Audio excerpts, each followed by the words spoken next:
Great. What's up, Golden Frying Pan people? Welcome back to the kitchen. I hope you guys are having a good week. I'm going to have to make this one quickly because I thought I was recording, but it was the frame rate was for some reason exceptionally bad, even for my standards. But I'm playing Stardew Valley. I'm playing Stardew Valley because this week we're talking about envy, and that might seem like a very interesting choice of game, but let me explain. The definition of envy is a feeling of discontent and resentment aroused by and in conjunction with desire for the possession or qualities of another, right? And Stardew Valley, this entire game, right? Video games obviously serve a purpose whenever it comes to a sense of escapism, right? That tends to be the general purpose that comes from video games, right? Is that, oh, you get to be this, super cool hero instead of just watching these stories like, I don't know, Die Hard or Rambo or, that's not a good example. Instead of watching these like super epic stories or whatever, you get to be them. You get to be Leon S. Kennedy that saves the president's daughter despite all of the odds and everything like that. You get to be these cool people, right? That's attractive. And the other part of video games is like the skill ceiling and the ability to constantly challenge yourself and push your abilities, right? The competitive scene sees that a lot, which, totally reasonable. Games like Counter-Strike and competitive games like Overwatch or even League of Legends, I think, all have examples of like people taking it too seriously. But it's not necessarily too seriously because that's the whole point of it. The fun part of that is pushing your skills. Tetris doesn't really have... What? I have some new ideas to sleep on? What does that mean? What is that? Whatever.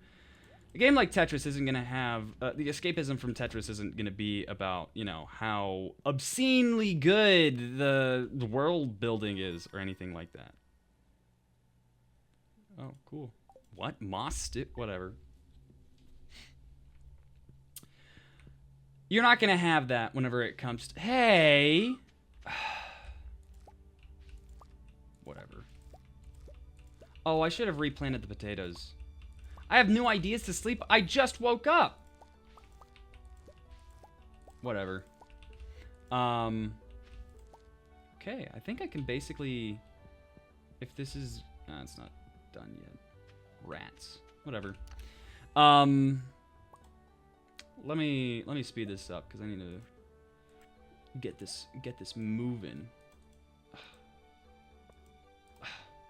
You won't let me just... Whatever. It's gonna have me like actually go there. Lame. No, don't eat it. Plant it. Can I not plant the potato? Does it have to be a potato seed? That's stupid. Whatever. Oh no, everything's getting... The whole point of Stardew Valley is that it's this quaint little town that you get to be whatever kind of person you want to be, right? You can just farm, you can go into the mines, you can be a fisher, you can do whatever you want, and whatever you want will be encouraged by the people around you. And so, in a sense, this whole game is based off of envy. It's based on... Oh my gosh, is the frame rate still absolute... Whatever, I'm not gonna keep going. I'm not gonna redo this, I should say. Whole point of Stardew Valley is that it's quaint, it's fun, and it's simple. Right? It's this life, this ideal life that feels like we should be able to have. It's that life in like cartoons and everything like that. Sunday morning cartoons, Saturday morning cartoons of just, it's fun, it's nice, everything's simple. Things are difficult, but they're not impossible. And you're able to work through it. There's always a solution to something. And that's so, so nice. And that's entirely understandable. I think envy makes sense, at least in regards to like, addressing desires, because instead of other desires where you're just kind of like vaguely going off of the concept of something of like, oh, I want to be stronger, or I want more attention or whatever. Envy, you know what you want. It's what other people have. You can see an explicit example right?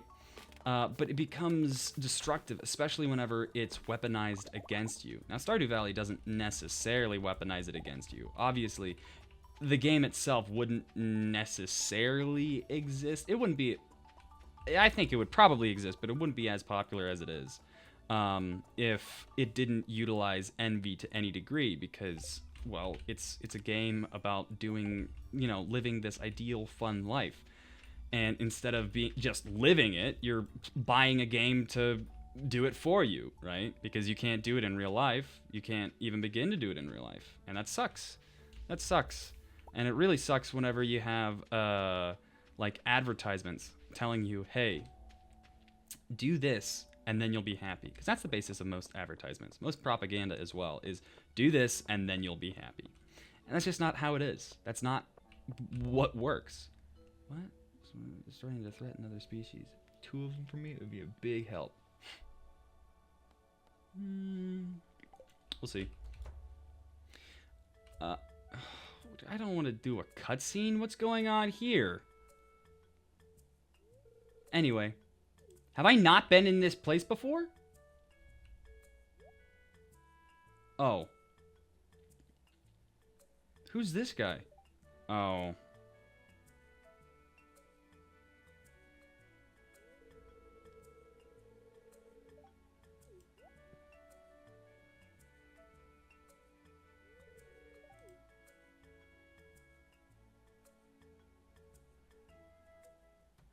Isn't that like monopolistic or something? I'm pretty sure. What in the world? Why is this game making it so that...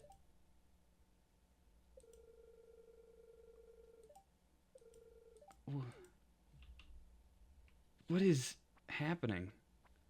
Why is Stardew Valley of all games the thing that's absolutely tanking my frame rate?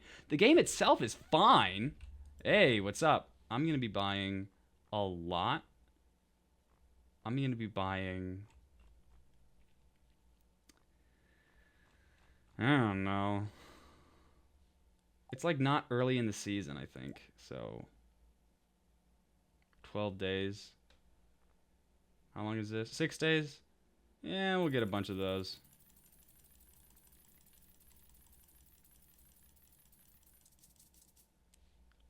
Out of money now. Oops. Anyway, this game would not exist without envy. And thankfully it's a well-made, humble little game, and it's fun and it's quaint and everything like that. But let's not kid ourselves. A lot of advertisements are not that same thing, and they utilize the same tactics of wanting you to have these things of like, oh, if you just drink this, because like beer tastes the same. It's tasted the same for forever now. I don't think that there's been a whole lot of stuff changed within beer. At least from what I've talked to people and what I've gathered, not that I really drink a whole lot of beer myself, what I've gathered from other people is that it doesn't change. It's not like people are coming out with this wild new formula or anything like that. It's beer, right? And it's been beer, and it's going to keep being beer.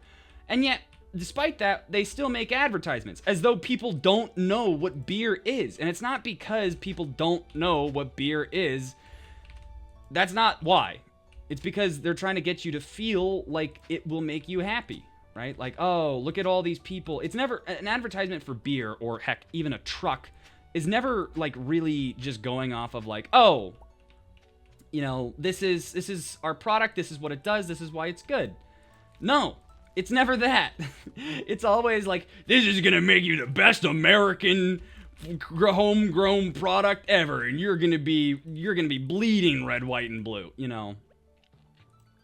It's all about like the idea of like, look at this family. You could have this nice, fun family if you just drank our beer.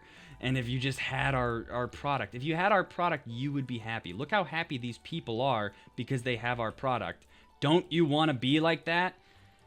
That's manipulation. It's pretty bad manipulation. And it's destructive because once you buy it, you realize that you aren't happy with that. That it's not enough. That what they had, they're not actually happy. That it's not real. And that sucks. It's not necessarily horrific or anything. It's just really destructive because then you feel betrayed by that person. Or you go to the next one because they're like, all right, I know that felt good, you know, but this is going to feel even better. Or if you didn't like that last one, here's something for you to really chew on, you know. They're always pushing it. It's never enough. And this is interesting because I saw a sentiment, which is the only thing in nature which, you know, has unyielding growth is a tumor. And that's the vibe that we're going with whenever we have... Did I eat both the parsnips?